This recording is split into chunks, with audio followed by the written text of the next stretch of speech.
अस्सलाम वालेकुम, online digital TV के साथ मैं हूं अनीता आबासी। नाजरीन, मुल्क में नए आर्मी चीफ की तैनाती के लिए फाइनल काम डाउन शुरू हो चुका है, जिसमें army chief general Qamar Javed Bajwa के ओहदे की मुद्दत 29 नवंबर को ख़त्म हो रही है और उन्होंने अलविदाई दौरे शुरू कर दिए, जिसमें ISPR ने बयान दिया था कि army chief general Qamar Javed Bajwa Sialkot, Multan और मंगला में दौरे कर रहे हैं फाइनल, और उन्होंने अपने सिपाहियों और जवानों से मुलाकातें कर रहे हैं। ऐसे में हुकूमत जो है वो मुशावरत कर रही है नए आर्मी चीफ के नाम पर। वज़ीर आज़म शहबाज शरीफ और नवाज शरीफ पिछले 3 दिन से लंदन में मुलाकातें कर रहे हैं, और उन 3 दिन में वो 4 मुलाकातें उनके हो चुकी हैं, जिसमें नवाज शरीफ और शहबाज शरीफ के दरमियान ये तय हुआ है कि जो लिस्ट मेरिट पे आएगी, जिसमें जो सीनियर अफसर आएगा वही मुल्क का आर्मी चीफ तैनात होगा। ऐसे में इमरान खान साहब कहते हैं कि ऐसा बिल्कुल कोई भी बात मुमकिन नहीं है। वो इस बात को सख्त तनकीद का निशाना बना रहे हैं। आज मैं इस हवाले से बात करूंगी और मेरे साथ मौजूद है सीनियर साफ़ी अहमद मंसूर साहब। अस्सलाम वालेकुम सर। वालेकुम सलाम। सर बताइएगा कि ये सब क्या है, क्या इमरान खान साहब को इस मामले को ज़्यादा वो ले रहे हैं, तनकीद का निशाना क्यों बना रहे हैं आर्मी चीफ के मसले पर? देखिए मिस अनीता, इमरान खान साहब का जो मकसद था वो उसमें किसी हद तक तो वो उस पर पूरा हो चुके हैं। उस मकसद को हल की जानिब लेके गए हैं। जो उनका टारगेट था वो क्या था? वो आर्मी चीफ की अपॉइंटमेंट का जो मामला है उसको एक आईनी तरीक़ाकार के ख़िलाफ़ एक मुल्क में ज़ेर बहस लाना था। उसको एक ऐसी तैनाती बनाना था कि उस पर हर कोई बात करे, आप भी बात करें, मैं भी करूं, एक इस मुल्क में कोई रेडी वाला भी करे, तो उसमें तो वो कामयाब हो गए। आईनी तौर पे क्या है, वज़ीर आज़म का ये आईनी इख्तियार है, उसने आर्मी चीफ अपॉइंट करना है जब ये वक्त आएगा। लेकिन आप देख रहे हैं कि आज जो हुकूमत है वो भी खुद ये जानते हुए कि ये आईनी तौर पे ये इस तरह की बात नहीं कि आप मुशावरत के लिए लंदन जाएंगे, मुशावरत के लिए जो अपनी पॉलिटिकल इत्तेहादी हैं उनसे, सिविलियन जो लीडरशिप है बाकी पार्टियों की, उनसे बात करेंगे। वो मजबूर हो गए। बज़ाहिर तो आपको लंदन से भी ये बयान आया वज़ीर दिफा ख्वाजा आसिफ का कि आईनी तौर पे ही ये सारा कुछ होगा। तो भाई आईनी तौर पे होने का मकसद तो ये था कि आप इमरान खान के इस चक्कर में ना आते, इसको इस तरह बड़ा मशावरती अमल में ना लेके जाते कि आप जनाब लंदन वज़ीर आज़म गए हुए हैं, 4 दिन से वहाँ बैठे हुए हैं, नवाज शरीफ और मरीम नवाज साहबा के साथ वो मीटिंग कर रहे हैं। तो उनके जो मुखालफिन है और ख़ास तौर पर इमरान खान साहब को तो आपने मौका दे दिया इसको इतना बात को फैलाने के लिए। लेकिन बहरहाल ये तय है कि ये होना आईनी तौर पे ही है।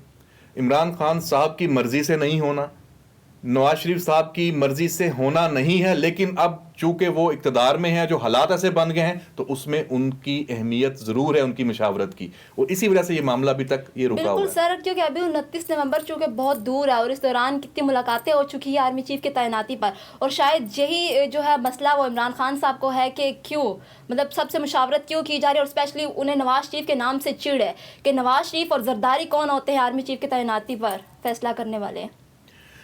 देखें, इमरान खान साहब को चिढ़ है, उनको तो ये है कि मैं नहीं बना रहा ये तैनाती, और उनकी सारी सियासत का फोकस भी आर्मी चीफ की तैनाती ही है, क्योंकि वो ये समझ बैठे हैं कि इस मुल्क में मेरा जो ऑप्शन है आगे दोबारा इक़्तिदार में आने का, क्योंकि मैं माजी में भी इसी तरह ही आया हूँ, आइंदा भी मेरे पास यही ऑप्शन है कि मेरी मर्जी का आर्मी चीफ लगा होगा तो मुझे वो लेके आएगा, मुझे वो सपोर्ट करेगा। और फौज ने अपने आप को इससे अलहदा किया, जनरल बाजवा ने, इसकी उनको तकलीफ है, उनकी सियासत का महवर भी यही है। तो बाकी जो आपने बात की नवाज शरीफ और जरदारी साहब के हवाले से, और कि उनकी मर्जी का, तो बात मर्जी वाली नहीं है, इधर से हमें निकलना पड़ेगा। बिल्कुल। तो इस चीज़ के लिए ज़रूरी अभी क्या है, ज़रूरी ये है कि इसको अब मज़ीद ना लटकाया जाए। तो देखते हैं कि ये मतलब लेकिन लगता नहीं है कि ये मामला इतनी जल्दी ख़त्म होने वाला है, और इमरान खान साहब जो हैं वो इतनी आसानी से, जहाँ तक वो आ चुके हैं, अभी भी सड़कों पे हैं, उनको उतनी सपोर्ट उस तरह है नहीं है, वो एक अलग बहस है। लेकिन उन्होंने अपनी तलवार जो है वो न्याम में तो नहीं डाली, वो तो हालत जंग में है जो उन्होंने अपना एक सियासी। बिल्कुल सर। और बात की जाए इमरान खान साहब की, तो खान साहब तो पहले कहते थे कि मुझे मेरा कोई ताल्लुक वास्ता है ही नहीं आर्मी चीफ की तैनाती से, जो मर्जी आर्मी चीफ है, मेरा कोई से कंसर्न नहीं। और फिर परवेज खटक ने भी कल कहा कि हमारा तो कोई कंसर्न ही नहीं आर्मी चीफ से। तो फिर आज क्यों इस मामले को ज्यादा उछाल रहे हैं? झूठ बोलते हैं, सफेद झूठ है, उनका कंसर्न ही यही है। जबकि हकीकत में तकलीफ उन्हें शायद आर्मी चीफ की है। तकलीफ की बात नहीं है, उनकी सियासत का महवर है ये, क्योंकि वो ہر حوالے سے ناکام ہو چکے ہیں. وہ پوری دنیا سے ان کا تعلق ختم ہے. پاکستان میں انہوں نے کوئی گورننس انہوں نے نہیں دی. کوئی ان کی گورننس پہ کویشچن اٹھاتا تھا کہ آپ حکومت میں تھے تو آپ نے یہ نہیں کیا, آپ نے اکانومی کو اس طرح بوسٹ نہیں کیا, آپ نے سی پیک کو نقصان پہنچایا, آپ نے اس ملک میں جو ایک ہم آہنگی کی فضا ہے وہ نہیں لے کے آ سکے. وہ اس پہ بات ہی نہیں کرتے. وہ اپنی تمام ناکامیوں کو یہ نان ایشوز پہ لے آتے ہیں. یہ تو روٹین کے انتظامی معاملات تھے جن کو آگے لایا گیا. پاکستان کا مسئلہ کیا ہے؟ پاکستان کا مسئلہ پیسہ نہیں ہے. ہماری معیشت ڈوب چکی ہے, ڈوبنے جا نہیں رہی. یہ ہم اس لڑائیوں میں کھوئے ہوئے ہیں, ہمیں نہیں پتا پیچھے کیا ہو رہا ہے. آپ کے ملک کے پاس نہ ڈالر ہے نہ کاروبار ہے. آپ کا تجارتی خسارہ کہاں چلا گیا ہے؟ آپ کا ملک پچھلے 3 مہینے سے تباہ کن سیلاب میں 40-50% آپ کے ملک کی جو پاپولیشن ہے وہ کس حالت میں ہے؟ کسی کو پرواہ ہی نہیں ہے. تو عمران خان صاحب اصل ایشوز سے انہوں نے توجہ ہٹا دی. ان کا پورا فوکس یہی آ گیا اور پورے ملک کو بھی ادھر لے آیا. یہ اصل تباہی ہے جو پاکستان کو وہ پہنچا رہے ہیں, اور اس میں وہ کامیاب ہیں اب تک دیکھا جائے تو. بالکل بات کی جائے سر, میں آپ کی بات کو آگے لے کے چلوں گی. اگر اکنامی کی بات کی جائے تو ہمارے ملک کی معیشت کس قدر پیچھے جا چکی ہے, اور ابھی سیلاب متاثرین ہیں, ابھی ان کے ہی مسائل حل نہیں ہوئے. آرمی چیف کی بات آ گئی تو عمران خان صاحب دھرنے پہ بھی آ گئے. اب وہ جب آرمی چیف کی تعیناتی کا وہ ہوگا, وقت آئے گا تو وہ لانگ مارچ کو اسلام آباد میں لے کے آئیں گے. پھر وہ رفڑا آئے گا, جو کہ دیکھا جائے تو جو 7 والے ممالک ہیں ہمارے, وہ پاکستان کا اس وقت تماشا دیکھ رہے ہیں اور عمران خان کی باتوں پہ ہنس رہے ہیں وہ. جی بالکل, اور تماشا تو بنا ہے. اور دوسرا, اب تعیناتی سہم میں کوئی دیری نہیں ہے. اور میں سمجھتا ہوں کہ جب کرائسس ہوتا ہے, ہر جو دانشور طبقہ یا کہیں بھی بات کی جاتی ہے, جو کرائسس ہے اس کے اندر سے راستہ نکلنے کا ایک موقع بھی ہوتا ہے.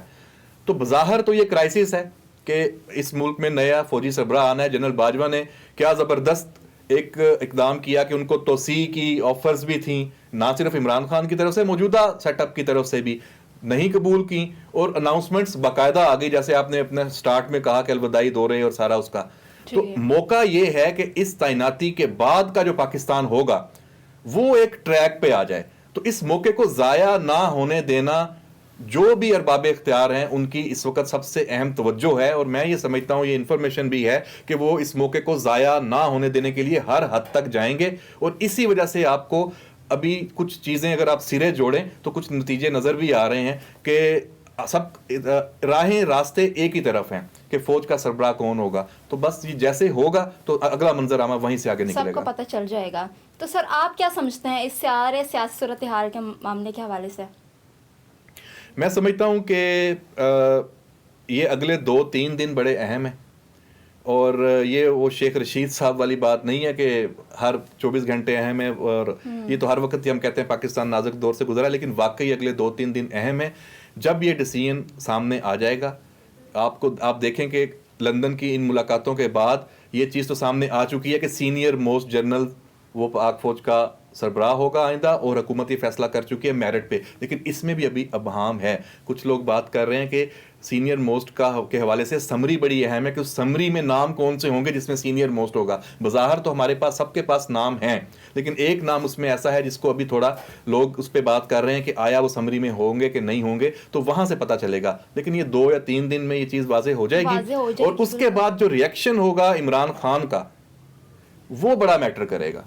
اور میرا خیال یہ ہے کہ اب اگر اس کا ریئیکشن پھر اسی طرح سطحی ہوا, ٹارگٹ کرنے کا ہوا, وہ باز نہ آیا اداروں کو ٹارگٹ کرنے سے اور اپنی جو ڈسکریڈٹ کرنے کی جو اس نے کمپین شروع کی ہوئی ہے, تو پھر نتیجہ شاید اچھا نہیں ہوگا. خان صاحب تو سر اگر عمران خان صاحب کی بات کیجیے, وہ اگر یہ بات کرتے ہیں کہ آرمی چیف کے تعیناتی پر, تو پچھلے دنوں جو زمان پارک میں صحافیوں نے ان سے سوال پوچھا کہ کیا خان صاحب آپ کے اور آپ کے ساتھیوں سے اگر مشاورت کی جائے تو کیا وہ ہوئی یہ ساری بات؟ انہوں نے کہا نہیں, میں نے تو ایسی کوئی بات کی ہی نہیں کہ آرمی چیف کی تعیناتی ہو, جو مرضی ہو, مجھے سے کوئی کنسرن نہیں. اور دوسری بات کی جائے تو وہ تو اداروں کو بھی گالیاں دیتے, وہ تو آرمی چیف کو بھی بیچ میں رگڑا دیتے, حکومت کو بھی رگڑا دیتے. پھر وہ کس منہ سے آرمی چیف کے تعیناتی کا اپنے منہ سے بات کر رہے ہیں؟ میرا خیال ہے کہ ہم کیا بات کریں کہ خان صاحب نے پہلے یہ کہا بعد میں یہ کہا, کیونکہ ان کی کسی بات میں وزن ثابت ہو چکا ہے نہیں. کیونکہ وہ اس لیے میں نہیں سمجھتا کہ ہم اس بات پہ بات کریں کہ انہوں نے کل یہ کہا پرسوں کہا. یہ اس سے ہمیں اب آگے نکلنا ہوگا. بالکل بالکل سر, 29 نومبر کو تو خیر فیصلہ ہو جائے گا. कौन आर्मी चीफ मुल्क का हमारे आएगा कौन नहीं, लेकिन ये देखें कि पहले दौर में तो किसी को पता ही नहीं था कि हमारे मुल्क का कौन आर्मी चीफ आएगा कौन नहीं, बस एक डेट मुकर्रर होती थी, उसमें सारी चीज़ें जो थी वो वाज़ेह हो जाती। अब 29 नवंबर तो अभी आया है, 3-4 महीने पहले ही ये ऐलानात हो रहे थे, ये बातें वाज़ेह हो रही थी कि कौन आर्मी चीफ आएगा कौन नहीं, हर गली मोहल्लों में यही बात चल रही थी। पहले भी ये सारी चीज़ें इस तरह ज़ेर बहस आती रही हैं, लेकिन चूंकि उस दौर में आप नहीं थे, हम नहीं थे, यानी ये सोशल मीडिया नहीं था, इस तरह का माहौल नहीं था, इस तरह की सियासत ओपोजिशन की नहीं थी जैसे खान साहब कर रहे हैं, तो इस वजह से एक ये पब्लिक डिबेट के तौर पे नहीं आती थी बात। लेकिन होता तब भी ऐसे होता था, इसलिए माजी में भी तो इस पर इख्तलाफात रहे हैं, नवाज शरीफ साहब की पूरी हिस्ट्री है। लेकिन मैं समझता हूँ कि 29 तारीख करीब है, तो इंतज़ार कर लेना चाहिए। ये एक ऐसा मौका है जिससे सबको फ़ायदा और रियासत को उठाना चाहिए। बिल्कुल ऐसी है। बहुत शुक्रिया sir, thank you so much, आपने हमें वक्त दिया। फिर वक्त के लिए इतना ही, अगले प्रोग्राम तक के लिए मुझे दीजिए इजाज़त। अल्लाह निगहबान।